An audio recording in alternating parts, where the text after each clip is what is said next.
Welcome to this edition of Labor Vision. Hi, I'm Bob Delaney, Executive Director of the Institute for Labor Studies and Research. Labor Vision, a production of the Institute, focuses on topics of importance to working Rhode Island families. This evening's edition will host Legislative Issues with Jim Parisi, where we bring the legislature into your living room. We hope you enjoy this edition of Legislative Issues and Labor Vision.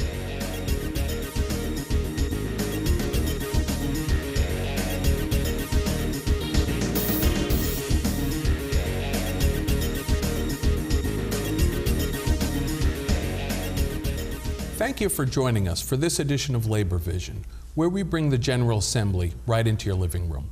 My name is James Parisi. I'm a field representative with the Rhode Island Federation of Teachers and Health Professionals, and I'm your host this evening. This week and this month, we are talking about issues that are appearing on the November ballot. And this evening, we're going to concentrate on some issues related to the building and construction trades. So we have with us the Secretary-Treasurer of the Building and Construction Trades, Scott Duhamel. Scott, thanks for joining us this evening. Hi, Jim. Thank you.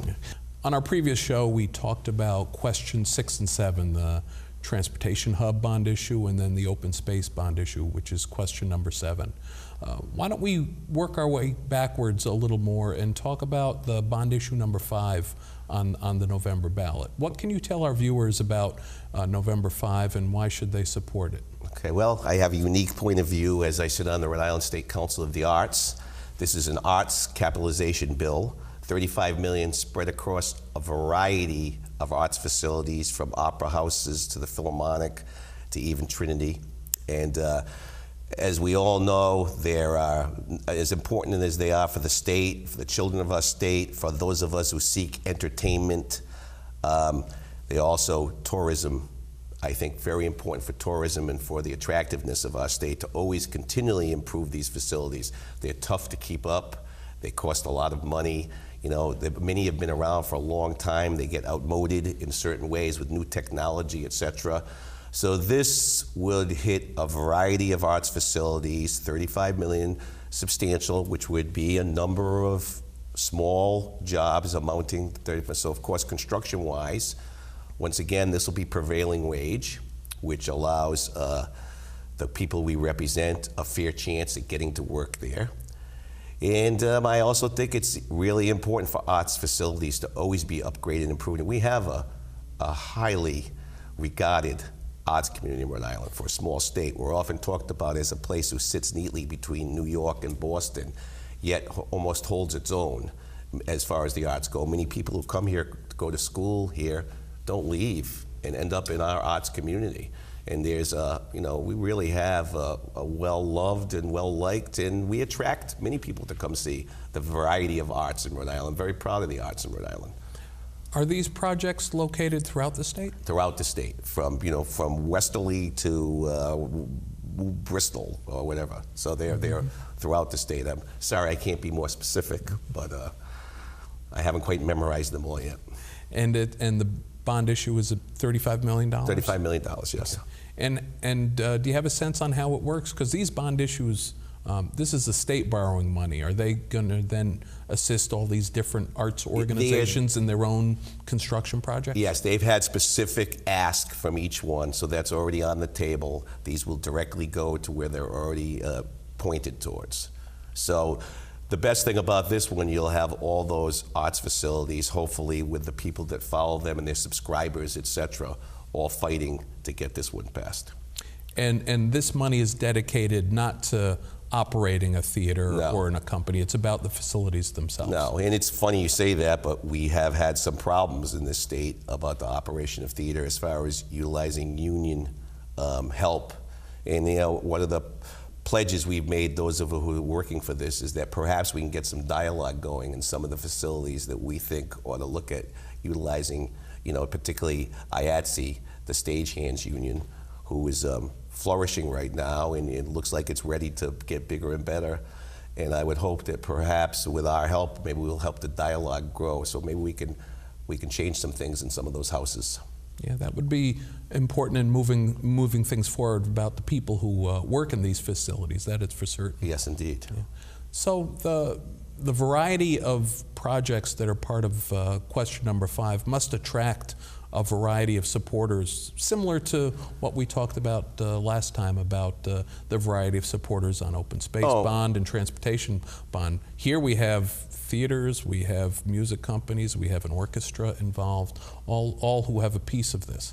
And of course, it directly goes to any of those individual towns or cities where these facilities are, to the merchants, the restaurateurs, the bar owners, et cetera. They all benefit from more business at any arts facility. So they will be an important part of the coalition, I think. Is your Arts Council spearheading yes, the support for this? Arts Council has been, led the legislative drive, or helped lead the legislative drive to get this bond issue on the ballot, and they're going to be, they are spearheading the rest of the drive to get it passed. Okay, and again, it's question 5. You're urging people to vote yes on question 5? Yes, on question 5. And it's on the November ballot? Yes. Okay.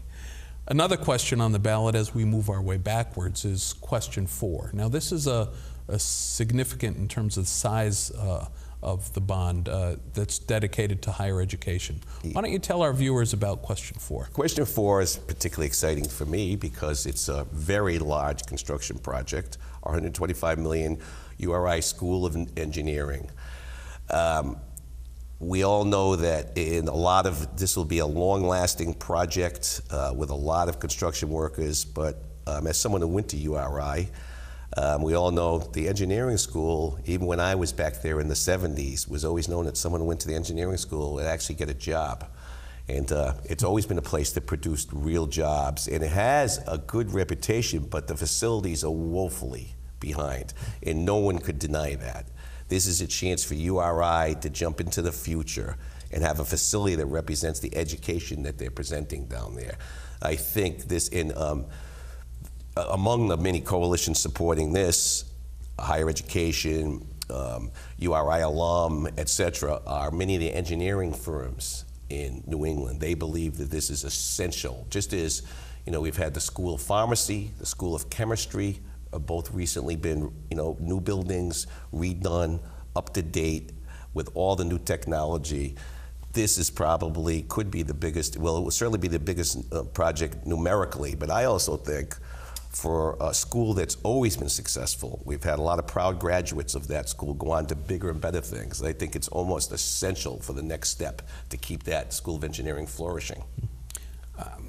I'm not down on campus a lot. I was just down last week. I know URI looks different than it did just 10 years ago in terms of its construction projects. What can you tell us about what the facility is going to look like, or people probably don't envision what a building worth $125 million is.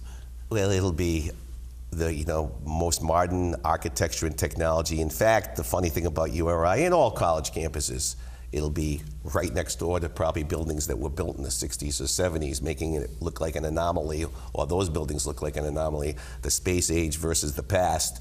But it is I've seen renderings, it's a particularly impressive building. And they're going to take down the current existing building that's woefully behind, and they're going to there's a little piece that will add to a building next door that is part of the engineering facility. They'll be able to renovate that and kind of keep that up to date. But part of the old building is going to be demolished? Yes, be demolished, yes, which no one will miss. No one will miss. It was already looking old in the 70s when I was there, so imagine what it looks like now. So I imagine as other bond issues come up, that the building and construction trades is anxious to get to work and see the state do some construction. How is employment going with your members, and how important to the construction trades are these bond issues in November? They are essential. We have gone through, and it's sad to say, and I find myself being repetitive, but the truth is the truth. We have had the worst 5 or 6 years, certainly in my lifetime, extended period of time. There's always been ups and downs in the construction trades, there always will be. But there's never been an extended period of no jobs and high unemployment as there has been for maybe the last 5 years. We've been in a lull. We've been in a deep hole here. We've lost membership, which is embarrassing to say. We've had people hanging on and working short periods of time and finding alternative jobs while trying to pay their dues and hang in the trades. So all of these, especially being passed at the same time, which might mean that they actually reach fruition at the same time. Sadly, that will probably be 2 years down the road, which my members won't be happy about, but they will work hard for it. But it's tough to say, vote it in today and wait 2 years. Let's hope the process goes a little faster. But the important thing about these bond issues altogether is that they might all hit simultaneously. We haven't had a lot of simultaneous work in Rhode Island. Big projects alongside big projects alongside big projects, which puts everyone to work and sometimes helps bring people back into the workforce. So I see, along with some other things that are occurring, the URI RIC nursing school and the project that's going to go there, the Bristol Vets Home that's about to start. If these things give us a little kickstart, the 195 land that will be, and we'll have to fight for every parcel there. There's nothing that will assure any of that will go union. That is private funds, private money, no prevailing wage. Yet the scale and scope of those jobs give us a good shot to get there. We will be advocating and working politically in every other way to try to get our people to work at those jobs. But if all this occurs, that for the first time there might be a light at the end of the tunnel to have some real construction activity extended and sustainable in Rhode Island for the first time in at least 5 years. I mean, it may take a year or two for us to get there, but I think the seeds are being sown right now. I know Rhode Island hasn't done a particularly good job in supporting its public higher ed institutions, and I know in terms of operations we're on the low end, but I think it is heartening to see the state and the General Assembly committed to rebuilding buildings, renovating buildings, and then building new buildings to keep these institutions viable, popular, workable, and it's all part of our economic development, investing in our public higher education. It's great to see, and there was extremely goodwill about this particular project. Now, if only we could work on the school moratorium. That would be that's what we need to get lifted, the school moratorium on construction. We'll have you back on the show to talk about that in the very near future. Okay, thank you. As we count backwards, we're going to skip question 3, which is the one question we want voters to say no to. We just simply say that, thumbs down. Vote no on the Constitutional Convention. That's vote right. no on 3. We've just got a couple of minutes left. Why don't you talk to our viewers about bond questions 1 and 2, which are related to Newport Grand. Newport Grand, it's essentially turning it from slots to gaming. If so, there'll be a $40 million renovation in a building that sorely needs one. It's, to my mind, an eyesore and a building that's been really outmoded. Plus, there'll be more jobs. The UAW, United Auto Workers, represent the people inside that building. There's over 200 plus jobs there now. There'll be more jobs to come if this renovation actually occurs, if we can get this bond issue passed.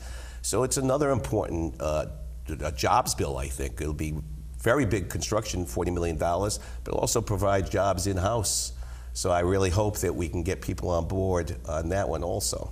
And as Massachusetts moves slowly but surely towards opening their own casinos, it's not only about getting new construction jobs and new jobs at these new games, but it's also about preserving the jobs that exist there right now.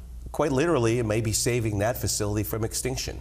The worries are, in southeastern Mass, in that area, we may lose people who go there, and I don't know how long that facility, particularly the way it's operated right now, how long it could last. So we may be talking about preserving a place, preserving 250 jobs, which I think should be essential to the voting public. Well, we've spent a lot of time talking about a lot of different bond issues, and just to recap, other than question 3, which is a vote no, you're urging Rhode Islanders to support all the other questions on the ballot, which are important bonds that move our construction industry forward, but really move our state and our economic development forward. Yes, vote yes repeatedly, I would say, on the bond questions, with the exception of 3. There you go. Scott Duhamel, thank you very much for giving us your time. And thank you for joining us for this edition of Labor Vision.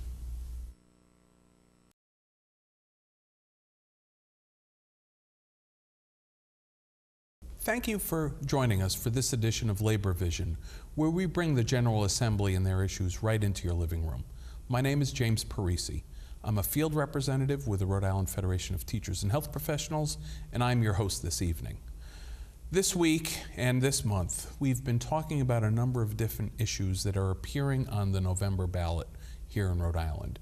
And today we're talking about the one issue that the labor movement does not support, and that is question number 3. Joining us today is Mike Araujo. Mike, thanks for joining us. Thank you for having me. I really appreciate this. Chance to talk about question 3 is an opportunity I'm never going to miss. That is terrific.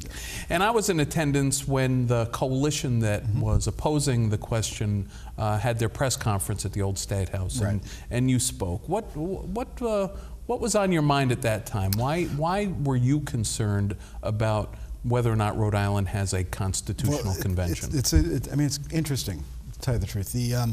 For those of us in labor, putting the rights of minorities, which can be us, those of us who work for a living, our rights to organize, our rights to have reasonable contracts, our rights to enforcement, potentially up to a public vote, is a very, very damaging thing, potentially. That's narrowly. Broadly, the coalition, what attracted me to the coalition was its diversity. Seeing groups from NAACP, NARAL, Progresso Latino, and the Rhode Island AFL-CIO participating meant that not only was this a strong coalition, this was a deep coalition that was committed to the fight for actual democracy in Rhode Island, whereas the Constitutional Convention represents in a lot of ways the opposite. Just by way of background for the viewers, every 10 years, Rhode Islanders vote on the ballot on whether or not they want to have a constitutional convention. Yes. Now, we haven't had one since 1986, so about 30 years ago, voters said yes, but since then, the last 2 elections, voters have said no. Wisely. If it passes, then we have to elect delegates, and in this case, 1 delegate for every rep district. We have to elect 75 delegates who are going to represent the state, come together, and they could do anything they want in terms of changing the way our government Right, runs. that's the myth of the Constitutional Convention, that it's this pure kind of organized Athenian view of democracy where you have a plebiscite that involves everybody, when really it's 75 unaccountable individuals who can grind any axe, discuss any agenda, and have no limits in the direction they can go. When that style of democracy shows up, the people who tend to pay the price tend to be the most vulnerable inside a community.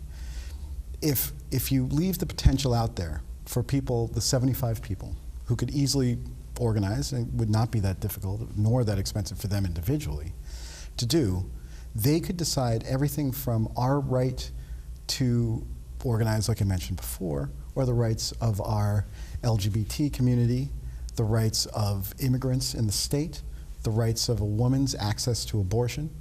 All the things that we actually hold dear, the diversity of our opinions, are at risk and suddenly thrown into contrast with these 75 people, potentially, who have whatever unaccountable agenda that they bring to the table. And even though whatever they come up with has to go before the voters again, you know as well as I that running ballot issues is expensive, it's complicated, it's hard to inform and educate voters when they're more focused on candidates instead of ballot questions. It'd be a real challenge for any minority, whether it's a political minority or racial or an ideological minority, to protect its rights. Absolutely. The California experience is probably the best experience for what can happen with a voter initiative gone completely awry. In a day that we should have been celebrating overcoming a historic a legacy of racism and backwardsness in this country by electing Barack Obama, that same election restricted the rights on the gay community to marry. So you saw on the one hand an expansion of one aspect of our democracy, a true expression of our democracy, and then you saw a majority, not even real majority, coming out and holding back the rights of an individual and a couple to express their own love.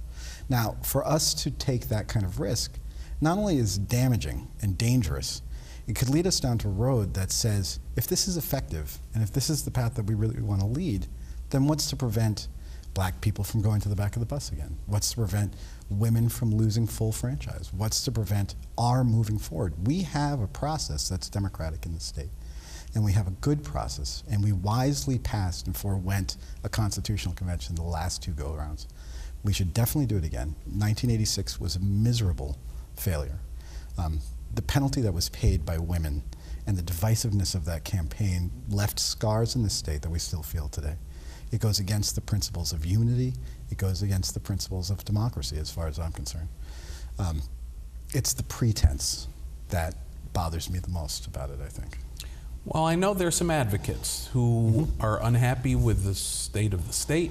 They're unhappy with what the General Assembly has done or failed to do. And they see this Constitutional Convention as a panacea, as a cure-all. Of course you do. I mean, there's no arguing the perceived logic of doing this. I mean, you're opening up difficult questions to the public, and that feels right. It sounds like America in a lot of ways, but it's not. We're a tempered democracy, one that appreciates the values of the majority all the time. In fact, we live in a majority world, but also finds the rights of minorities sacred in a way that is unique in the rest of the world. So though we feel today, that person may feel that this is the right choice and a real balm for a state that may be dysfunctional, which I would debate, that only means that they're on the right side of the majority today. Tomorrow they could find themselves in a position where they might find themselves in the minority, in which case they might see a different version of the way democracy looks, one that's possibly from the outside or one from underneath. And that is something that people usually don't see when they support this. You rightly point out the California example of what could happen when rights are put on the ballot. And I find it ironic that so soon after this state passed a marriage equality law, voters are going to be able to possibly create a process that could eliminate those rights. Repeal those rights. And also, what's the limit? Where do you draw the line on those rights? I don't think it's coincidental. Now, I'm not a person that believes in conspiracies whatsoever, but I do believe that organizations and people act in their own interest. There is an interest in this country that is opposed, angrily often, to equal rights for the LGBT community. They're organized, they are coherent, and they're wealthy. And in California, you saw Utah, millionaires and billionaires in Utah, pour billions of dollars, well, tens of millions of dollars, into this California ballot initiative to repeal the rights of the gay community to marry. Now, a state like Rhode Island, which is nowhere near the scope of California, means not only could a person who doesn't accept the rights of somebody else get more value for their dollar than they would in California, their dollar would go a lot further. It leaves us open to the risk of having out-of-state, unattached, and unaccountable interests pour money into a campaign that honestly the threshold for winning is very, very low. If that happens, then we are no longer really Rhode Island. Then we're really just the ideological colony of some foreign thought process that's not native to us or to our community. It goes against, like I said before, our spirit of democracy in Rhode Island. Elsewhere in this country, workers have seen their rights eroded in the last few years. We've seen the emergence of a right-to-work law in a state like Michigan, which birthed the United Auto Workers. You saw an attempt in Ohio that was unsuccessful, but a successful attempt in Wisconsin of restricting bargaining rights of all public sector workers. Right. Could those kinds of struggles find themselves here? Absolutely, and I would be willing to bet that you will. The rolling back the rights of workers to negotiate their own contracts and to be a democratic voice inside the economic sphere is one that has been a thorn in the side of, I'm trying to put this gently, of bosses who have less than generous intentions for their workers. They have organized campaigns, and I think the birth of the right to work was at the height of the civil rights movement. And Martin Luther King pointed out very, very aptly that it was right to work for less. That not only did it rob workers of the right to organize, it meant that the workers who stayed and did try to organize had to split their efforts with less and less resource, between negotiating contracts and consistently organizing their workplaces. This is an untenable situation for people.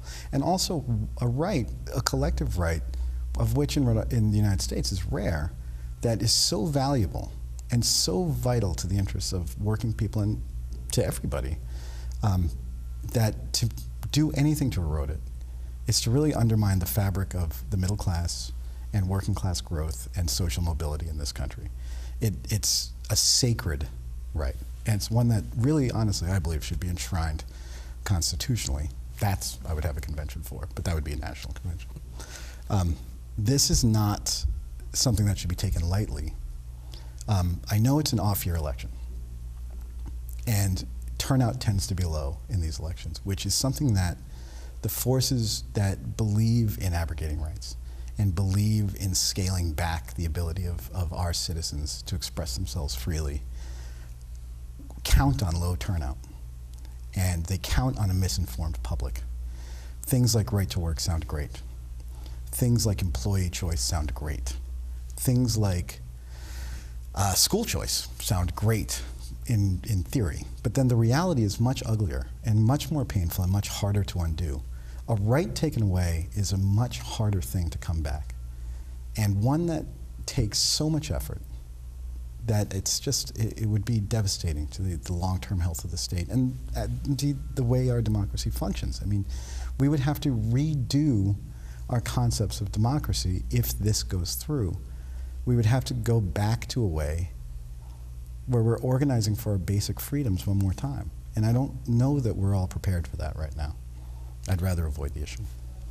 And there's a group of people that have come together, coalesced together, to urge people to reject number 3. Absolutely. The Citizens for Responsible Government is the name of the coalition, but reject number 3 is, reject question 3 is the theme that they're right. Reject number 3. It's again, and this was pointed, I believe you actually pointed this out, that in description, the Constitutional Convention is an easy sell because it's a short, catchy explanation, and one that serves the purpose of people who depend on ignorance for voting.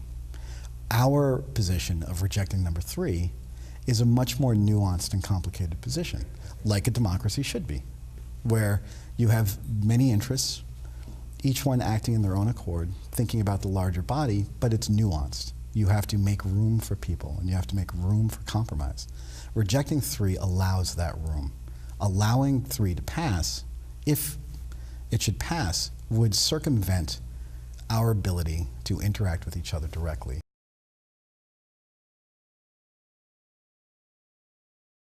Thank you for joining us for this edition of Labor Vision. We appreciate your input and encourage your comments. Labor Vision can be seen on this channel 3 times each week: Tuesday at 7 p.m., Thursday at 8 p.m., and Saturday at 5 p.m.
Welcome to this edition of Labor Vision. Hi, I'm Bob Delaney, Executive Director of the Institute for Labor Studies and Research.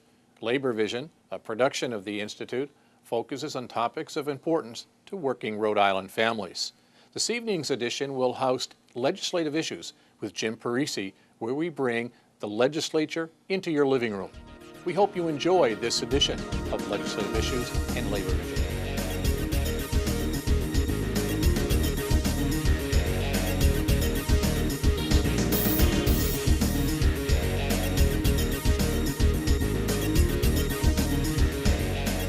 Thank you for joining us for this edition of Labor Vision, where we bring the General Assembly right into your living room. My name is James Parisi. I'm a field representative with the Rhode Island Federation of Teachers and Health Professionals, and I am your host this evening. This week and all month long, we're going to be concentrating on issues that are appearing on the November ballot. One of the ballot questions, ballot question number 6, relates to mass transit. And who better than talk about mass transit issues than the leader of the American Transportation Union?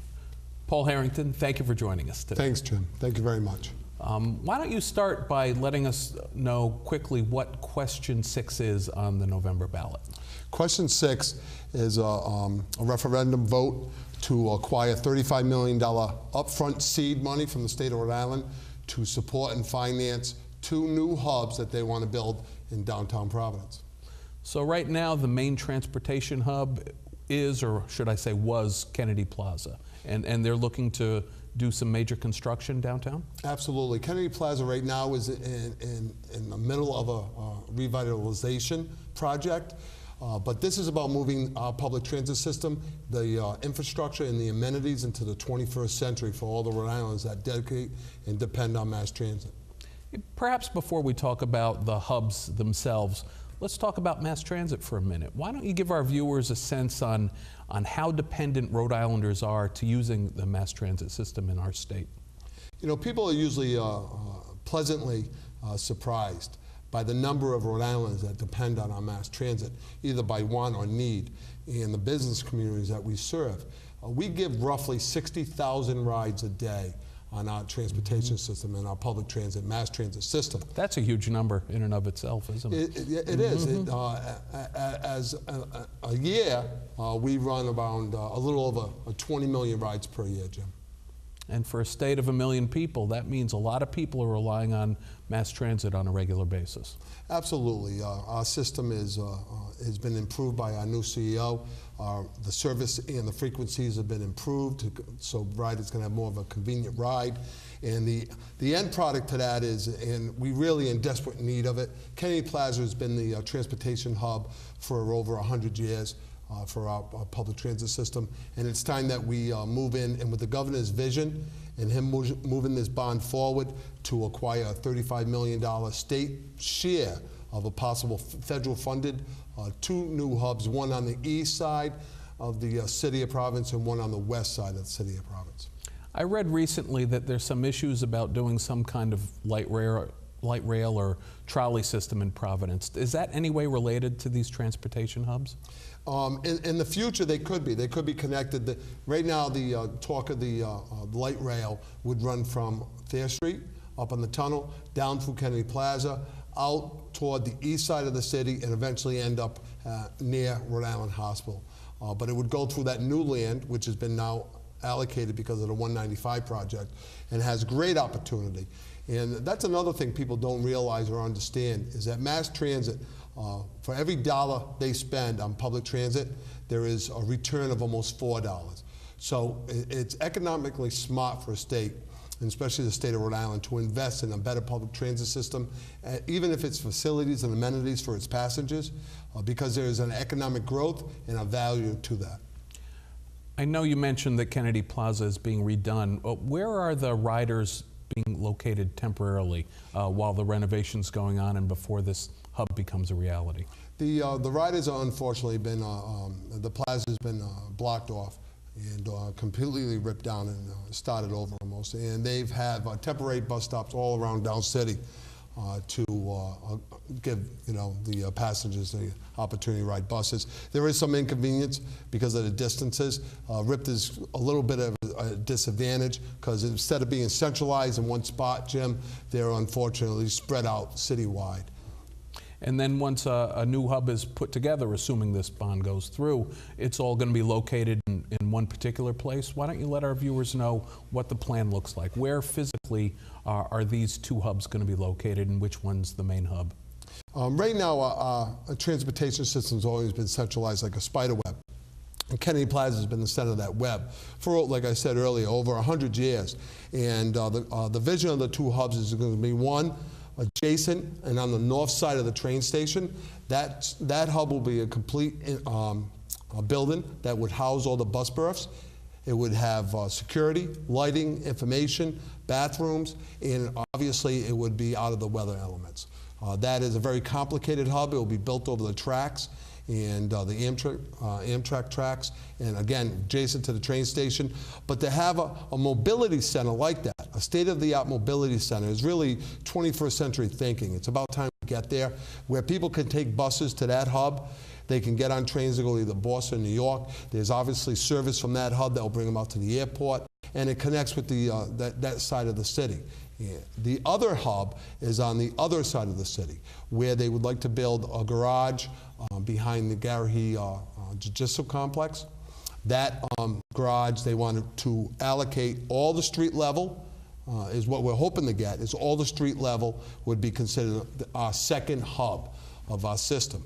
And if not, then they can do the exterior of the garage and allocate that space. We're hoping that we get the interior, street level, to make an additional second hub. Kennedy Plaza at that point in time, Jim, interestingly, would become a super hub, or more or less a super stop, feeding everybody into the city that needs to get off, but not the hub anymore, more of a super stop for the downtown Providence. You represent bus drivers and others who work for RIPTA.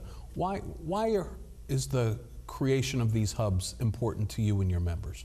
It's going to be, again, the investment in infrastructure, and most importantly, the amenities that will be achieved there. There will be restrooms for not only the passengers, but for my bus drivers. There will be a sense of a very safe element in enclosed infrastructure, enclosed hub over, especially on the next to the train station. We've never had that opportunity as bus drivers. We've had a building down Kennedy Plaza that can be utilized, but to actually have a building that where our buses will be able to enter from its own ramp, be able to park at a berth, it's going to be a huge advantage to not only my members, the people I represent, but also the 60,000 rides or the people that we give service to. Do you see the state's investment in these transportation hubs being a way to actually increase ridership with RIPTA?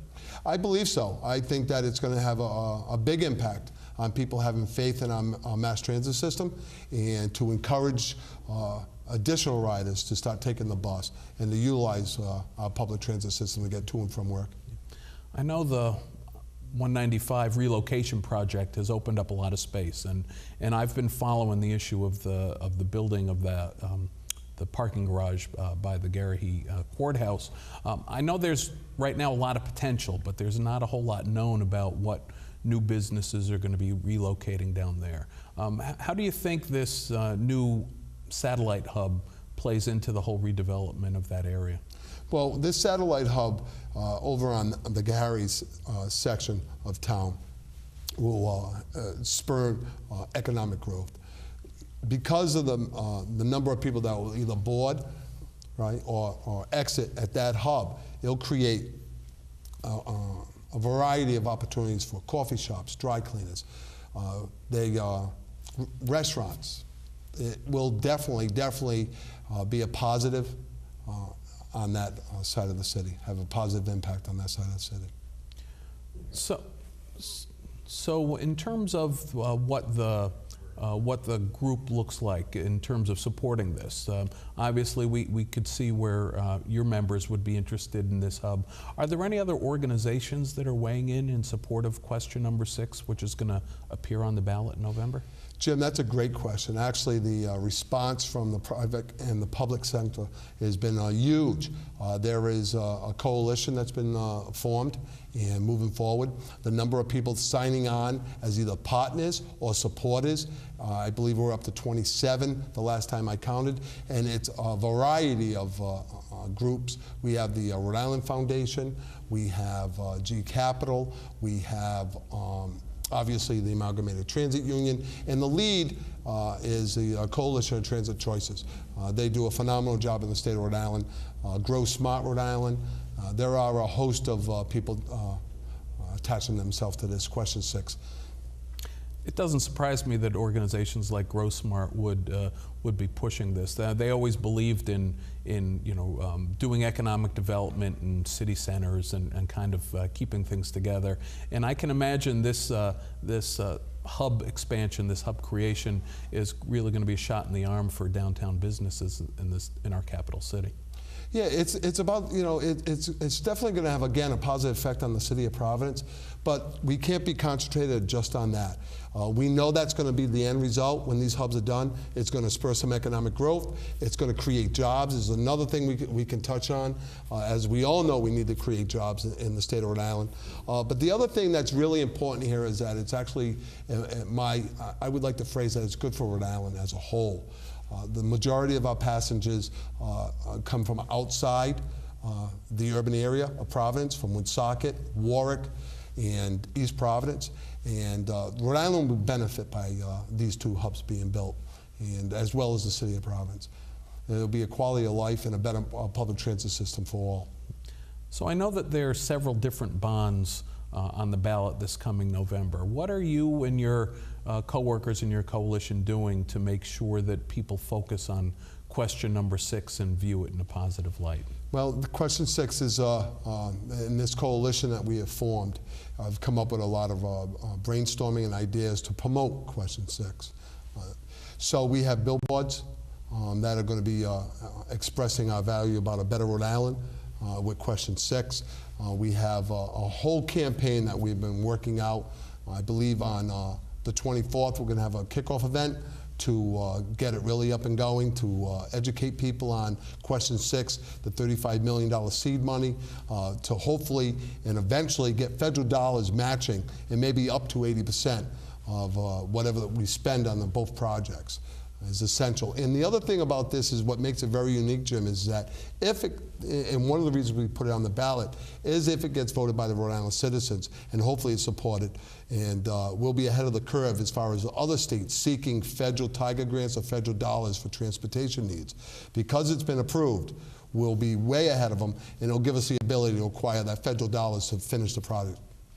That sounds like a great financial reason why we ought to do it. Securing federal funds that would aid not only in construction jobs and make downtown businesses flourish, but also having a whole system in place for the next century. So tell our viewers a little more about these federal matching funds and what kind of purposes are these federal monies available for, and why do you think the hubs would be looked favorably upon if they passed on the ballot in November?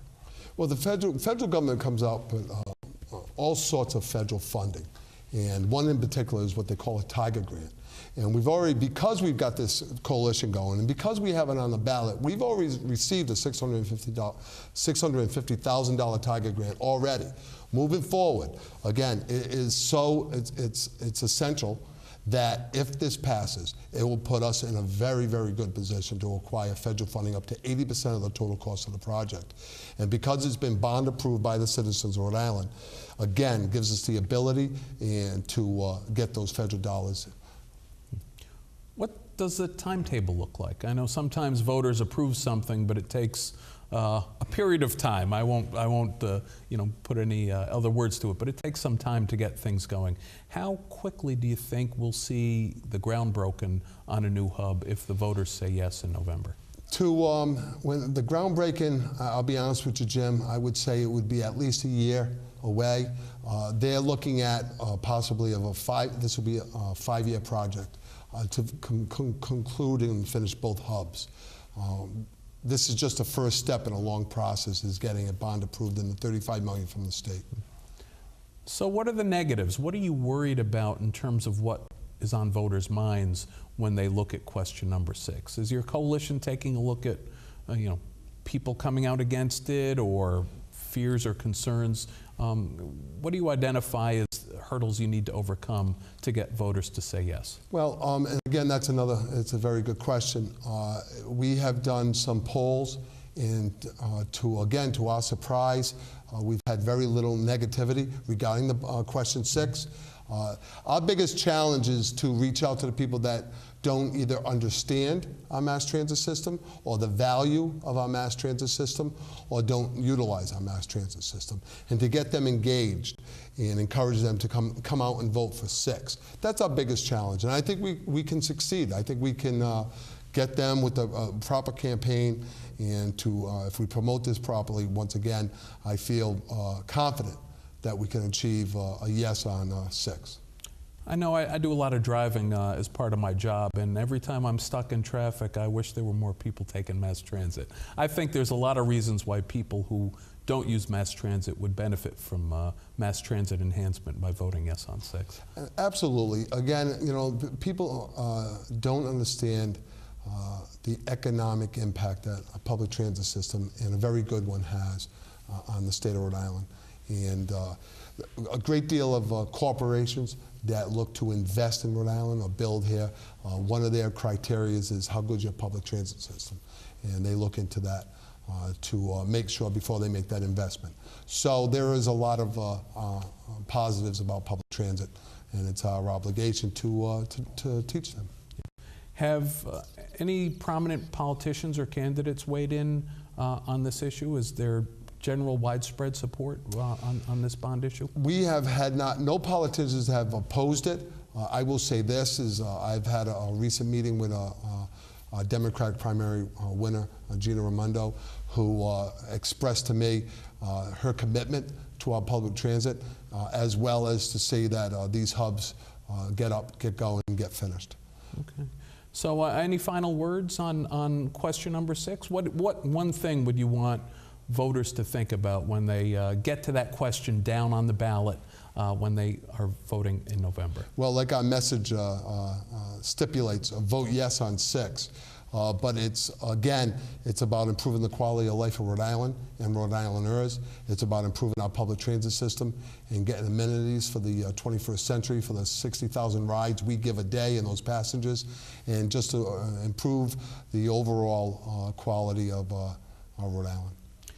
As we sit, taping this on the same week that there's a major action in New York City on climate change, I thank you for your advocacy, not only for your members, but for mass transit generally. And I look forward to having you back on a future show when you can give us an update on what's going on with the transportation hubs. Thank you, Jim. Appreciate it. Thank you.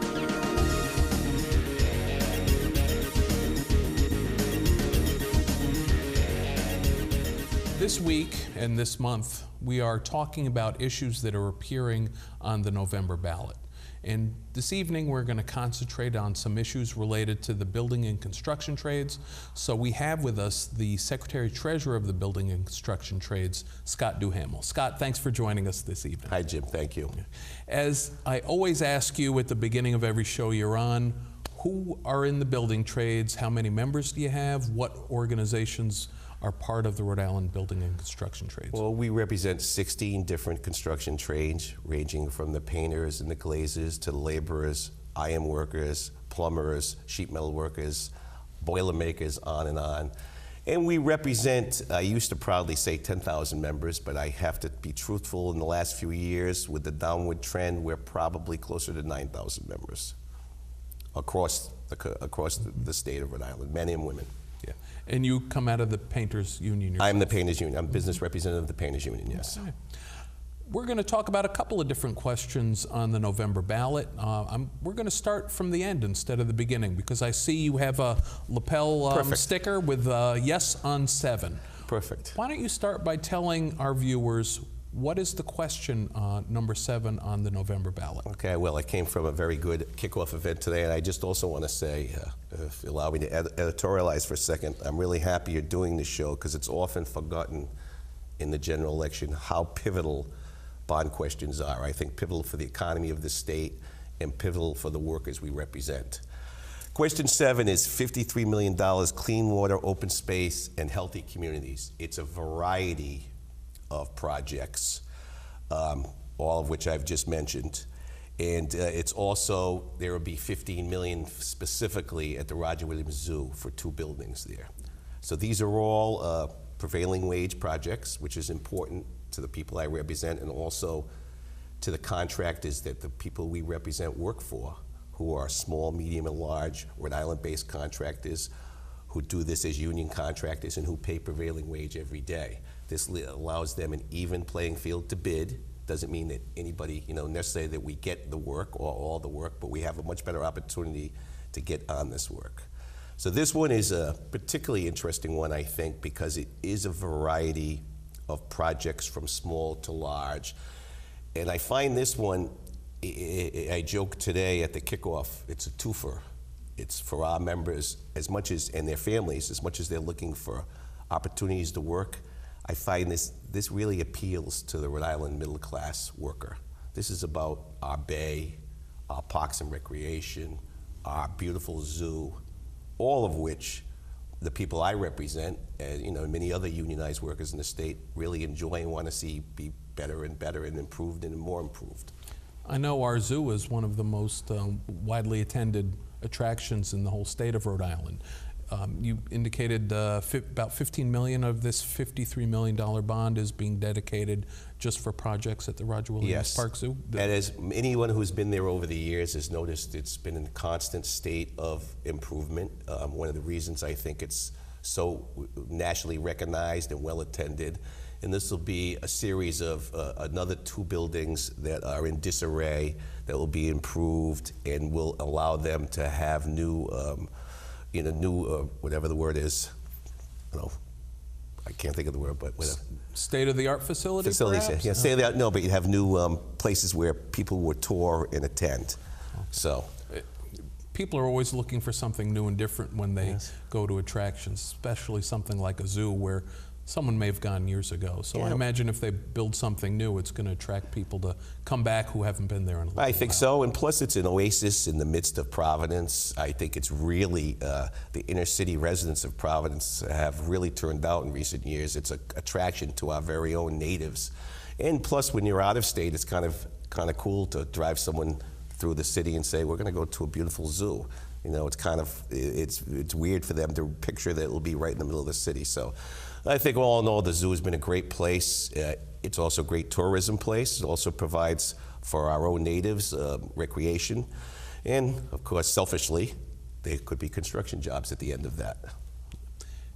You mentioned this is a smorgasbord bill. What kinds of groups were at that kickoff meeting today? Who else, other than the building and construction trades, are working on questions? Well, of course, the Rhode Island DEM is behind this, Department of Environmental Management, a variety of environmental groups, including the fishermen, because it's more about the clean water, benefits them.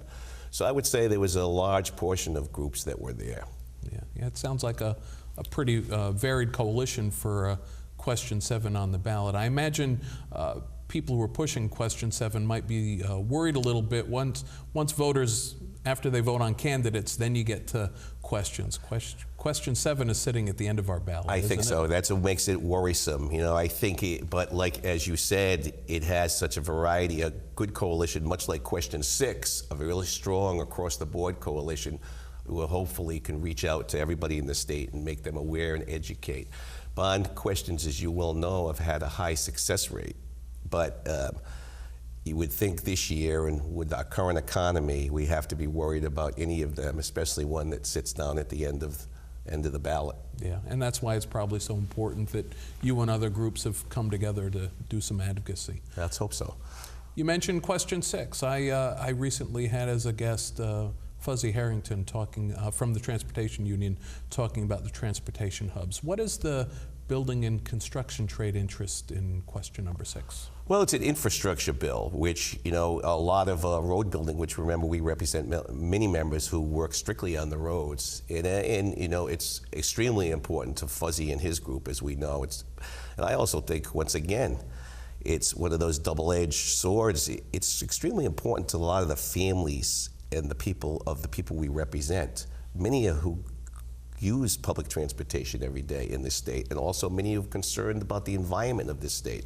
This would be yet another way to make a better environment in the state, to help cut down on many of the problems that we have. All in all, it's a wide-ranging bond issue, and there's a chance for matching federal dollars, which could make this a bigger and better project as it goes on. What we see on paper, it could very much be a bigger project. And there will be, once again, in the long run, this would be a series of a lot of smaller projects that amount into one, because the way they'll phase these things. Infrastructure is not often done in one big kick because you can't upset the whole city and state when you rip apart a road or an area. So it gets done in phased. So it would be ongoing for a number of years once it starts, which would provide jobs for a number of years. You mentioned that families are interested in mass transit and your members.